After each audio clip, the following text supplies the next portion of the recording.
Welcome to Daily Armor. Today we're going to be in Ecclesiastes chapter 5, looking at verse 2 and 3, and then at the end we may back up to verse number 1. But I want to start with verse number 2 and 3, and probably won't be very lengthy today, and you'll see why here in just a few minutes. Verse number 2 says, "Be not rash with thy mouth, and let not thine heart be hasty to utter anything before God. For God is in heaven, and thou upon the earth, or thou upon earth. Therefore, let thy words be few." That right there, let thy words be few. "For a dream cometh through a multitude of business, and a fool's voice is known by a multitude of words." Now back up to verse number 1, and I kind of did this backwards, I know, but this is kind of how I grasp it this morning. "Keep thy foot when thou goest to the house of God, and be more ready to hear than to give the sacrifice of fools, for they consider not that they do evil." Now I'm just going to break down the verses best I can. There's a lot of things that is going on right now in my life, and I've noticed that I'm not saying a whole lot. I'm not responding a whole lot. And I look back at years ago, I would have been pacing the floor. I would have been in a panic. I would have been assuming this or assuming that. And then I look at kind of the devotions the Lord has led me to in the last several weeks. And one of those devotions was not jumping to conclusions. Not even my Sunday school lesson on Sunday. And just learned so much. I mean, I don't know that the kids got anything out of it. They were half asleep. But God did something so wonderful for me. And King Saul was looking at, there was all kinds of stuff going on. He was surrounded by the enemy, and he was told to wait 7 days. And then Samuel said, "Wait 7 days, and then I'll come and I'll offer a burnt offering for a sacrifice unto the Lord." And as everybody else is seeing the enemy that King Saul is seeing, King Saul sees the enemy, and those that are with him see the enemy. They start hiding, they start fleeing, they start panicking. King Saul is panicked, and he waited till the 7th day. But then Samuel didn't come when he thought Samuel should come. And he said, "Let me offer the sacrifice myself," which was forbidden. He was not supposed to do that. And as I look at my life and I think, Lord, I don't want to just wait on you. I don't want to take matters into my own hands. I don't want to get panicked and do something that I'm going to regret. And if you look back at that account of King Saul, it was in 1 Samuel, I believe, chapter 15, somewhere through 13, 14, 15, somewhere through there. Might have been 13. What happened was King Saul took matters into his own hands because he felt panicked, and he did something, and it was absolutely wrong. And Samuel showed up right at the end of what King Saul had done, and he said, what have you done?" And King Saul said, "Well, you know," he was looking at all these circumstances, and he said, Samuel told him, he said, "Thou have acted foolishly, and God is taking the kingdom from you." And as I look at the seriousness of what King Saul did, I have to look within myself and know that if I wait and wait and wait, and then end with doing something really, really dumb and foolish and stupid, then I'm missing out on the best part that God has for me. And King Saul, his kingdom was taken away. And if you'll look at that scripture, God, through Samuel, told him, he says, I've got a man after my own heart, that I've chosen. And so he took the kingdom away from him and his family. He said, you could have had this generation after generation. This could have been your legacy, and it's going to stop with you. It's going to stop with you. I don't want things to stop with me. I don't want things to stop with me. I want my children to know the Lord like I know the Lord. I want my grandchildren to know the Lord like I know the Lord. I want the Lord to use them. I want their children and their children, and however long the Lord has us to be here. I don't want it to stop. I want it to continue. I want to know that when I'm not here, that our family is continuing to serve the Lord. As for me and my house, we will serve the Lord. And so I'm looking at all these different situations, but I'm not feeling panicked. I am curious. I'm very curious. And the word for me today, and maybe the word that you need today, is to listen more and speak less. And that's what we see here in this scripture today. Verse number 2 says, be not rash with thy mouth. What does rash mean? Don't be in a hurry to say something. Don't be nervous to say something. Don't get agitated and use your mouth. Don't be hasty. Don't be alarmed. Like I've been taking in a lot of information. I've been, being exposed to a lot of different situations, and I'm like, I find myself pondering, but not saying anything. And I don't know what to say.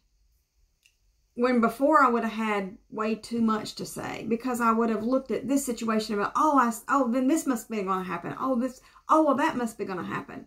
No, I can't look at any of those things and assume anything.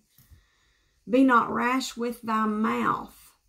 Saying, don't be anxious, don't be nervous, don't be agitated, don't be hasty, don't use my mouth. And let not thine heart be hasty.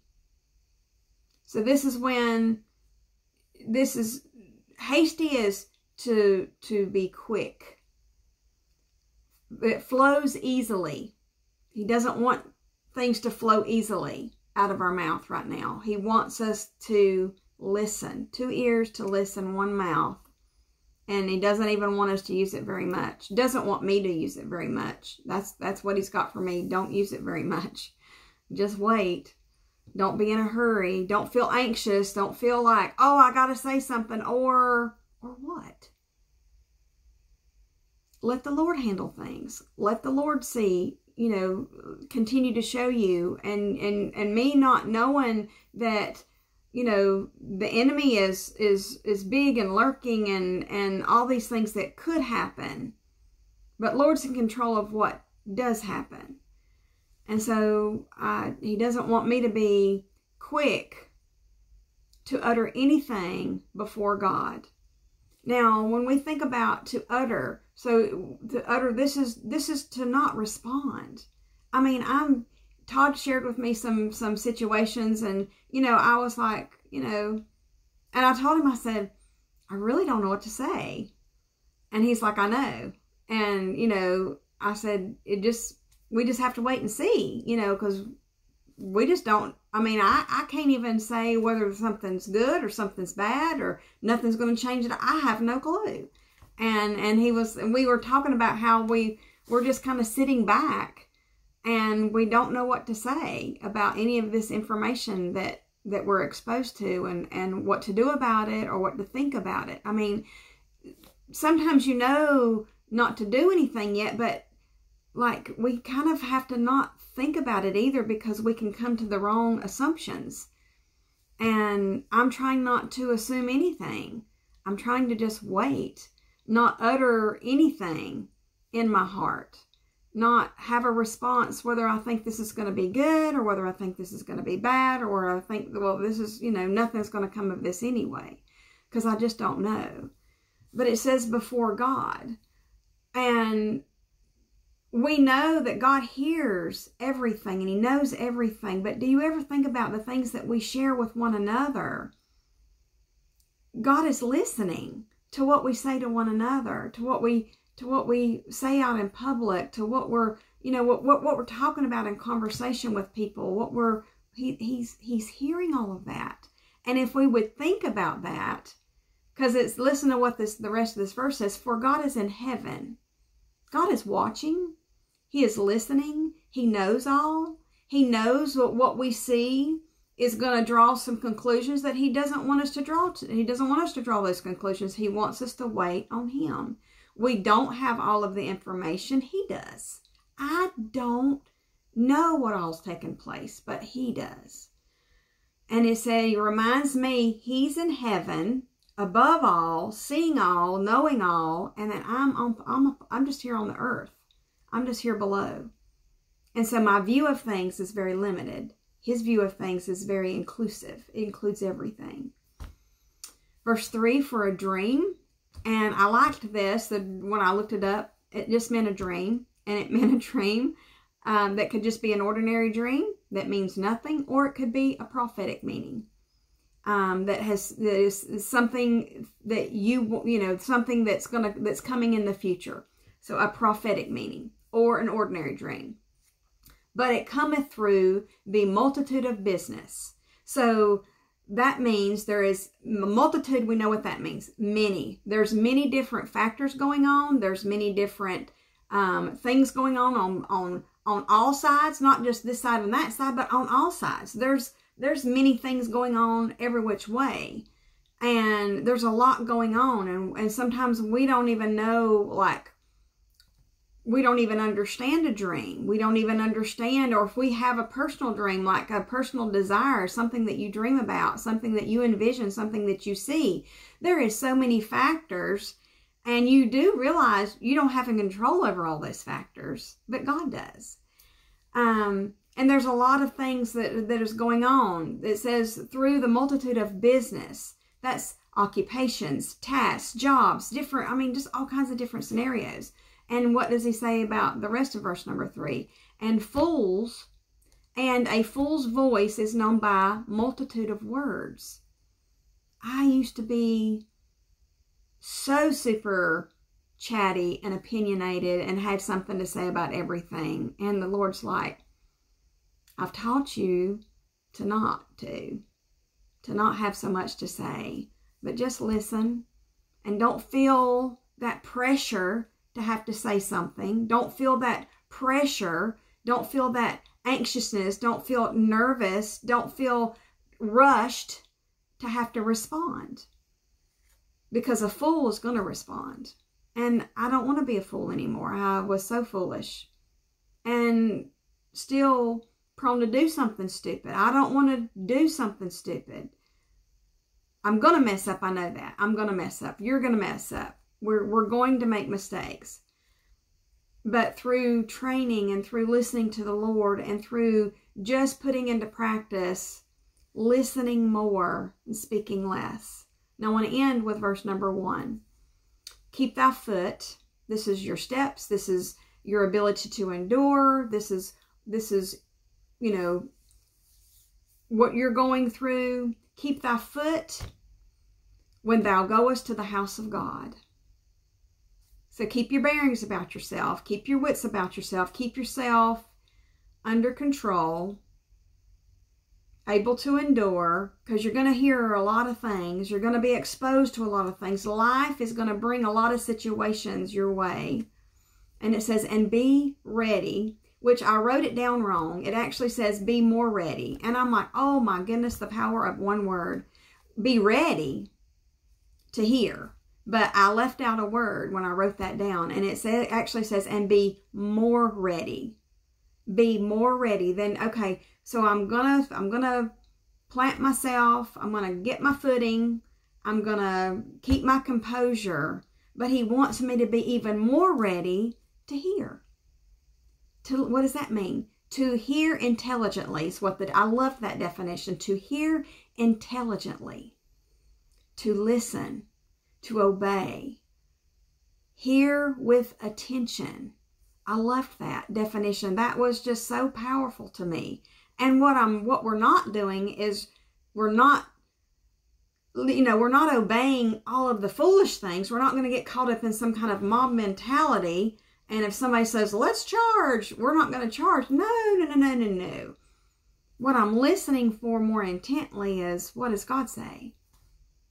And right now he's telling me to don't say a whole lot. Don't feel like I have to say a whole lot or do anything.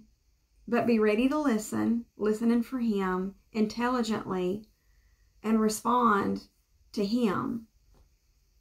And the rest of the verse says, then to give sacrifice of fools, for they consider not that they do evil. They don't even realize it. When I was the foolish one, and anytime I am the foolish one, I'm not realizing it. Sometimes you realize it afterwards. Sometimes, so many times I'm like, golly, Teresa Gale, hush.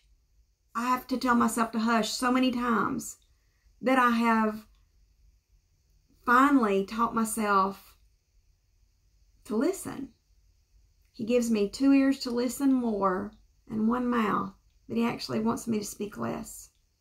Thank you for joining me. I look forward to seeing you again soon.